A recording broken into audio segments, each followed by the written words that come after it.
The night dragged on in slow motion at São Rafael Hospital.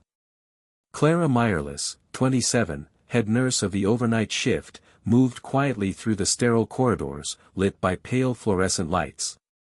Her face showed exhaustion, but her eyes remained alert, trained to catch every beep, every subtle breath.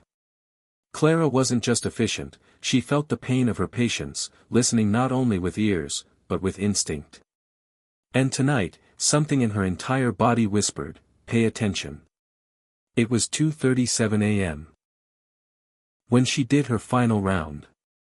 The rhythmic beeping of monitors mixed with the low hum of the hallway lights, creating an eerie melody. Room 412 was calm. Inside lay Mr. Anibol, 83, a cardiac patient with a clear mind and a soft smile. "Looks like I'll finally get some sleep tonight, nurse," he said in a voice barely above a whisper. Clara smiled back, but something shifted. The air thickened. A shiver climbed her spine. The wall clock stopped ticking. The room darkened. Suddenly, Clara wasn't in the hospital anymore. She stood in a long, endless hallway. Distant sirens echoed behind her. Red stains trailed across the floor. A cell phone rang over and over again, but no one answered. Ahead, room 412 appeared again, its door slightly open. She pushed it slowly. Inside, she found Anibol collapsed on the floor, eyes wide and lifeless. A disconnected tube lay beside the bed. In the far corner, a shadow, no face, no form, just presence, watched in silence. A single flatline beep pierced the air. Then, nothing. Just silence. She gasped and blinked. The vision vanished. She was back in the hospital, still standing by the patient's bed, heart pounding. Anibol was breathing peacefully. The clock showed 2:38 a.m., ticking once more. Clara's pulse raced. She tried to dismiss it, stress, caffeine, fatigue. But deep down, something told her, it wasn't just a dream. "Something's about to happen," she whispered to herself, stepping out of the room with urgency. She sought out the on-call physician, trying to explain, but the words collapsed in her throat. "I saw something. He dies, something goes wrong." It sounded absurd. It was absurd. But the deeper she sank into doubt, the quieter the hospital seemed to become. As if the walls were holding their breath. In the break room, the landline rang. 3 times. Then silence. And then it rang again. Clara picked it up. Nothing. Just the faint sound of breathing, or was it a whisper? She hung up quickly, chills spreading across her arms. And in that instant, she knew, the tragedy hadn't started yet. Clara had never felt time move so slowly. Each second after the vision felt deliberate, like the hospital itself was waiting, watching. She paced back and forth near the nurse's station, eyes flicking toward room 412 every few minutes. The lights above flickered twice. A soft mechanical hum pulsed in the background. The hospital felt different. Quieter. Too quiet. At 3:15 a.m., Dr. Gustavo Moreira, young and too confident for Clara's liking, approached with a sleepy smile and a coffee in hand. "You look pale," he said. "Too much night shift or too little sugar?" She didn't answer right away. Then, gathering courage, "I think Mr. Anibol's in danger. Something might happen. We need to recheck his vitals, maybe keep someone inside with him. Constant monitoring. Please." Dr. Gustavo raised an eyebrow, amused. "Clara, you've done 36 hours straight this week. You're exhausted. His chart is stable. You know that." "I saw something," she said, voice low but trembling. "Like a vision. A warning." It was so real, Gustavo exhaled heavily. "This isn't a ghost story. We're in a hospital, not a séance." He patted her shoulder and walked off, sipping his coffee. Frustrated, Clara turned to her two closest colleagues on duty, Rosa, the older nurse with decades of experience, and Leandro, the orderly who had a quiet soul and a listening heart. They didn't laugh. Rosa took Clara's hand gently. "You've always had a gift," she said softly. "Ever since you were a student, you sense things." Clara's lips tightened. This isn't just a feeling. It was a sequence. A chain of events. And something is about to go terribly wrong. Rosa nodded slowly. "Then let's keep an eye on him." Quietly. They returned to room 412. Anibole was dozing peacefully. Everything appeared normal. But as Rosa checked his 4 lines, she noticed something odd. The line was loose, not fully connected. She tightened it. "That could have been dangerous," she muttered. And then it began. The building shuddered. Just once. Barely noticeable. Then again, stronger. Clara grabbed the doorframe. Leandro turned his head toward the hallway. What was that? A deep metallic groan echoed through the walls, an unsettling sound from the lower floors. Seconds later, the overhead speaker system clicked violently and cut off mid-message. "Attention all staff, code SIL, static." Then darkness. Total blackout. Emergency lights blinked on, painting the corridors blood red. Clara shouted, "Get him out. Now." Leandro lifted Anibole from the bed. Clara grabbed the emergency oxygen. Rosa yanked the crash cart. They stumbled into the hallway just as the sound of cracking concrete roared beneath them. A pipe exploded behind room 412, sending shards across the corridor. Steam hissed. Sprinklers activated, only in that hallway. Clara looked back once and saw flames flickering in the ceiling. Something had shorted out. Something had triggered it. And if they'd stayed 5 seconds longer, they would have died. Downstairs, chaos erupted. A short circuit had ignited a minor fire in the electrical room. The hospital's generator system failed. Entire floors were evacuated. But miraculously, no one died. Only one wing was compromised. The press later called it a close call in the early hours. But Clara knew better. It wasn't random. It was meant to happen. After the evacuation, the group sat in a makeshift triage area in the ambulance bay.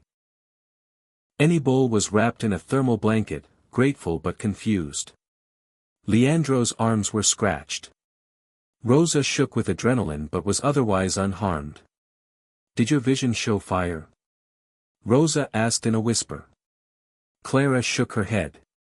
"No. It showed him, dying alone. Tubes disconnected. Flatline. And yet, that's almost what happened," Rosa muttered. Over the next 2 days, 5 patients from the same hallway were moved to other wings. Clara couldn't sleep. She replayed the vision over and over again. It hadn't been literal. But it had warned her. The hospital released a statement, an unexpected mechanical failure during routine maintenance. No injuries. No deaths. But Clara watched the news with a knot in her stomach. Then something strange happened. On the 3rd night, Leandro didn't show up for his shift. At 1:40 a.m., she received a text, "Be careful. Something's following me. I can feel it." And then silence. Clara called him. No answer. She waited. At 2:07 a.m. Her phone buzzed again. A news alert, man found dead in freak car crash near tunnel exit. Investigators puzzled by unusual brake failure. She stared at the screen, heart sinking. It was Leandro. His car had swerved into a barricade at full speed. Emergency responders claimed the brakes were melted, like they'd overheated suddenly. Clara dropped the phone. He had escaped once, but death had caught up with him anyway. And in that moment, it clicked. She hadn't saved anyone. She had only postponed the inevitable. The rain hit the pavement like soft whispers from the other side. Clara sat alone in the staff lounge, hands wrapped around a paper cup of coffee that had long gone cold. Leandro's death was already being labeled a mechanical malfunction, but Clara knew it wasn't. Death was fixing its ledger. Everyone at the hospital mourned the orderly, quiet tributes, a few candles, a photo framed in black. But something lingered in the air. Attention.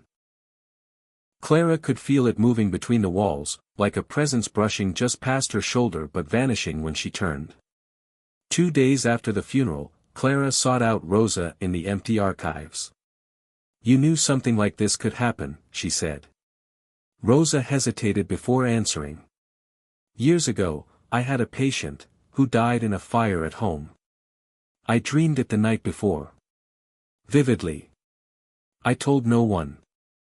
And I always wondered, if I had said something, could I have changed it? Now. I'm not sure." Clara nodded slowly. "We didn't stop anything. We only delayed it." That night, Clara sat in her small apartment, surrounded by silence. Her phone buzzed. A new message from Julia: "Need to talk.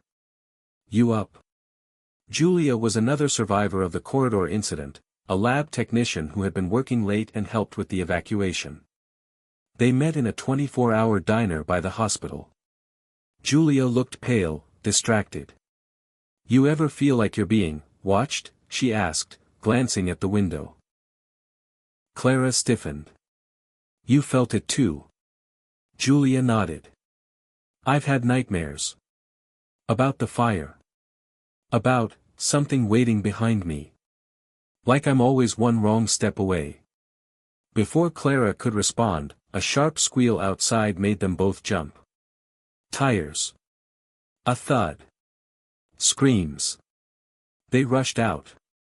Across the street, a man lay on the ground, unconscious but breathing.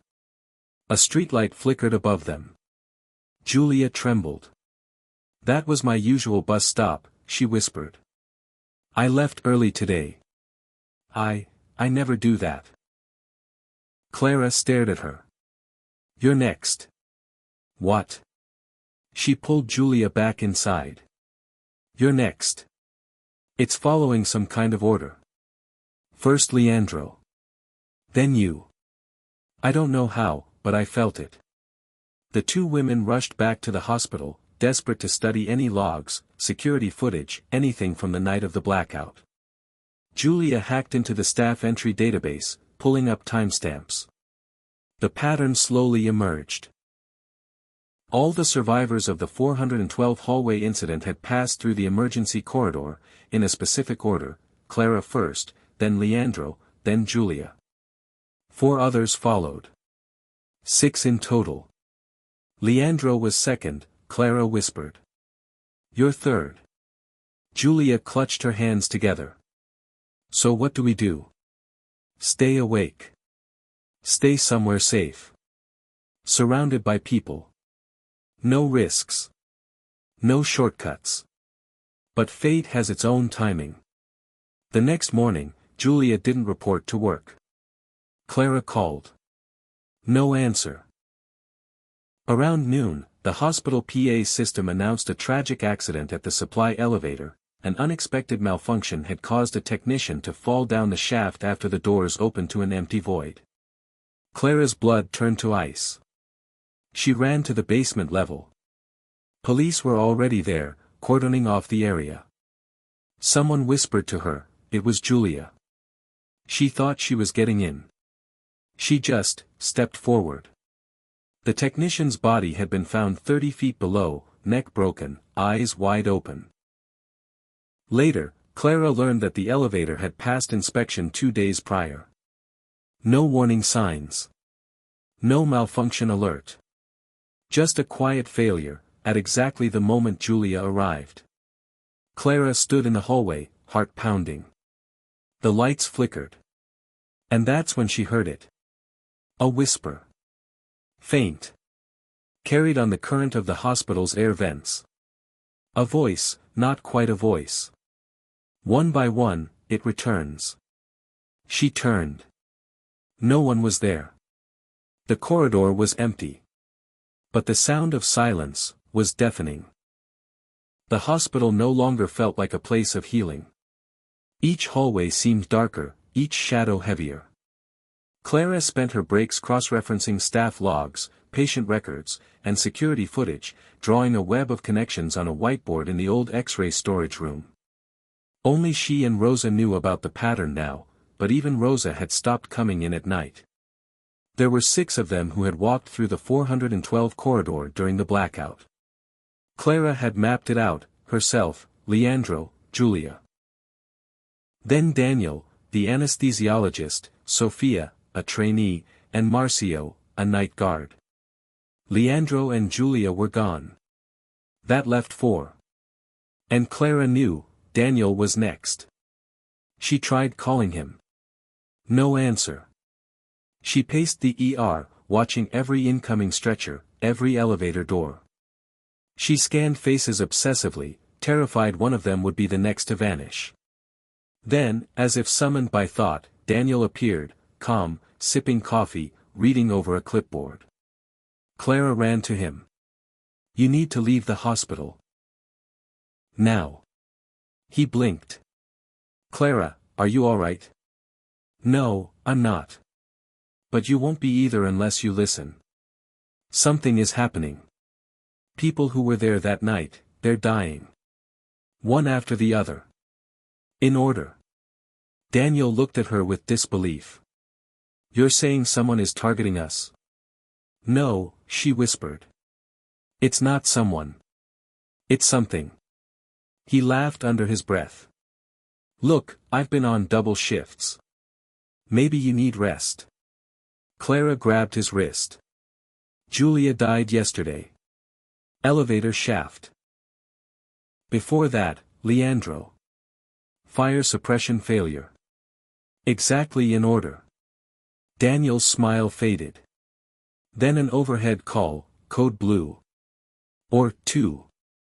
Immediate response. Daniel dropped the clipboard. That's my surgery. I have to go. Clara blocked his path. Don't go in. Switch with someone. He hesitated for a second. But professionalism took over. Clara, I've got a patient on the table. This isn't the time. And he was gone. Clara waited outside or 2, pacing. She counted seconds, then minutes. Nothing happened. An hour later, the doors opened. Daniel walked out, sweaty, but alive. Clara exhaled. Maybe we stopped it, but that hope crumbled fast. That night, Daniel stayed late to update surgical reports. Clara was home, still awake, when her phone rang. Rosa's voice was trembling, he's dead. Daniel's dead. She dropped the phone. She raced back to the hospital. The story was already forming, electrical surge in the med lab. Defibrillator exploded. Blunt trauma to the head. The med lab camera footage revealed something strange, a flicker in the lights. A shadow, moving just before the explosion. But when paused, the shadow was gone. And Daniel had been alone. Back in the X-ray room, Clara stared at the whiteboard. Names crossed out. A line now pointed to Sophia. Rosa entered quietly. You were right, she whispered. The deaths follow the same path they walked that night. Clara turned to her. It's not just a pattern. It's a list. She reached for her phone again. Sophia didn't pick up. Clara rushed to the dormitory wing.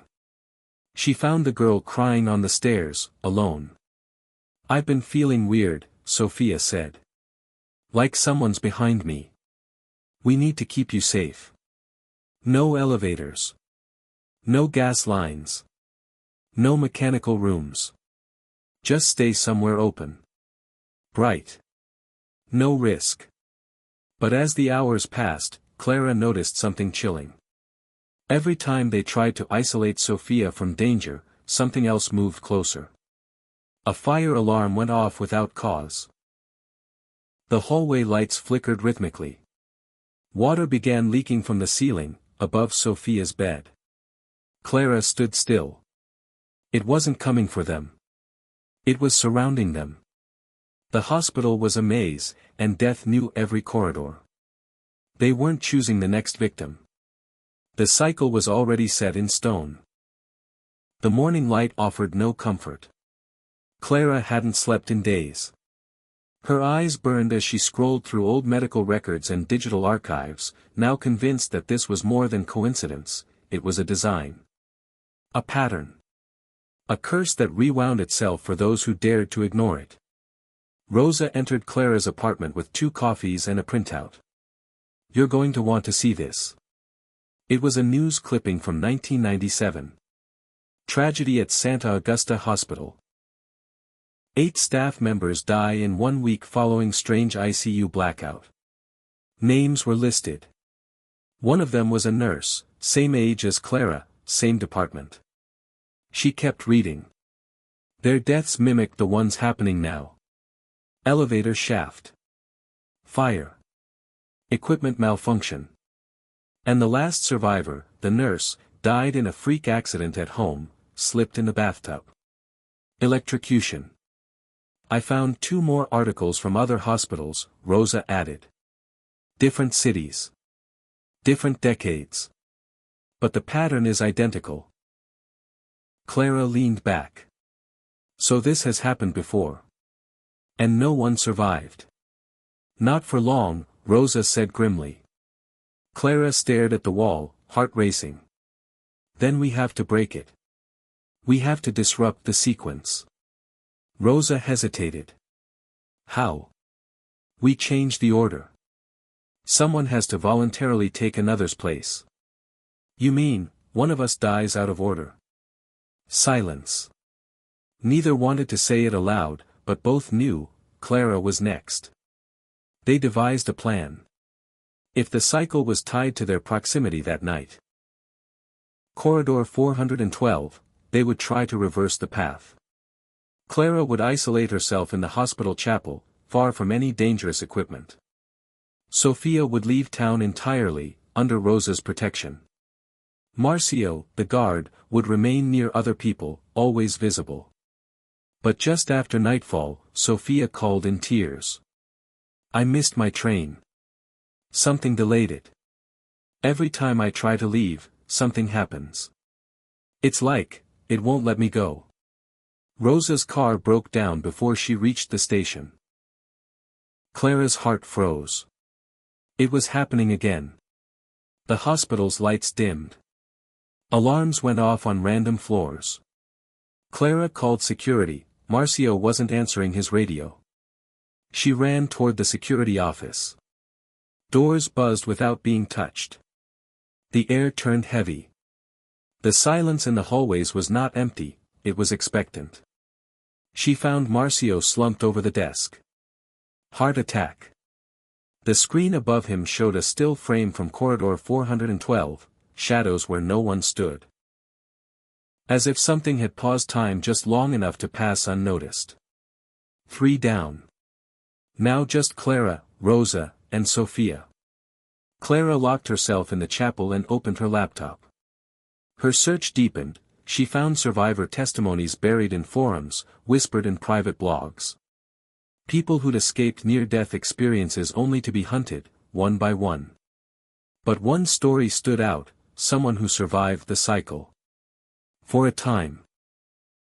A man in upstate Maine claimed to have skipped his own death by forcing another in his place. He'd tricked the sequence by sacrificing someone else. But his final post read simply, "You can't cheat the design. Only postpone it." Clara slammed the laptop shut. Was there really no way out? A sudden knock at the chapel door. She froze. Another knock. Slower this time. Then Rosa's voice, trembling. "Clara. It's Sophia." She opened the door. The girl was pale, soaked from rain, and shaking. I didn't know where else to go," she whispered. "Something followed me. It was in the train station. In the mirror." Clara let her in, but her hands were trembling now. "Then that means—" "I'm next," Clara whispered. "No," Rosa said, stepping between them. "We change it. We stay together. All three of us. That way, it can't isolate any of us." But even as she said it, they all felt it, something had already shifted. The sequence wasn't broken. It had adapted. The hospital was eerily quiet as Clara, Rosa, and Sophia barricaded themselves inside the chapel. Outside, the hum of machines and distant footsteps echoed, but inside, time seemed suspended, thick with dread and unspoken fear. Clara traced the worn edges of the wooden pews, her mind racing for any overlooked detail that could turn the tide. "We can't keep running," she said quietly. "If death is a pattern, then maybe it can be rewritten." Rosa nodded. "But how do you rewrite fate?" "By breaking the sequence completely. No one leaves. No one moves. We stay together, in this room, until it passes." Sophia's eyes widened, but she didn't protest. Hours passed like days. Their whispered conversations faded into tense silence, punctuated only by the occasional flicker of the chapel's lights. Clara kept her phone close, tracking hospital activity from the security app. Movement near corridors 412, 415, even the stairwells, none led to them. For a moment, a fragile hope bloomed. Suddenly, the chapel doors creaked open. A shadow slipped in, slow and deliberate. Clara's breath caught. Rosa reached for her phone, hands trembling. But then the figure stepped into the light. It was Marcio. Alive. "I don't know how, but I got away," he said, voice hoarse. They embraced, relief flooding the room. Hope surged. But Clara's eyes narrowed. Something wasn't right. Marcio's smile faltered as he glanced past them, toward the chapel's rear. A faint whisper drifted on the air, like silk brushing skin. Clara spun around. Nothing. The room was empty. She turned back. Marcio's face had changed. His eyes glinted with something cold, unknowable. "Did you think it was over?" he said, voice low. "The pattern never ends." A sudden pounding echoed through the walls. The chapel lights flickered violently. Clara's heart hammered as the shadow seemed to swell around them. Rosa grabbed Clara's arm. "We have to get out." But Clara shook her head, voice steady despite the chaos. "No. We face it here." She reached into her pocket, clutching a small talisman, a keepsake from her grandmother. Closing her eyes, Clara whispered an old prayer, a plea to the silence that hung heavier than death itself. The pounding stopped. The shadow receded. Silence returned. Minutes ticked by like hours. Then, a calm voice, soft but firm, broke through. "This is not the end," it said. Clara opened her eyes to the dawn filtering through stained glass windows. They had survived, for now. But the air was thick with the promise that the cycle was not broken. Only delayed. The sound of silence remained. Months had passed since that night in the chapel. Clara had left the hospital behind, moving to a quiet coastal town to rebuild her fractured life. The memories of the tragedy haunted her, but she clung to a fragile hope that the nightmare was over. Her days settled into a peaceful routine, morning walks along the shore, evenings spent writing in a small journal she kept hidden. Yet, beneath the calm, an unshakable tension lingered, as if something unseen watched her every step. One evening, as the sun dipped beneath the horizon, Clara sat alone in her modest apartment.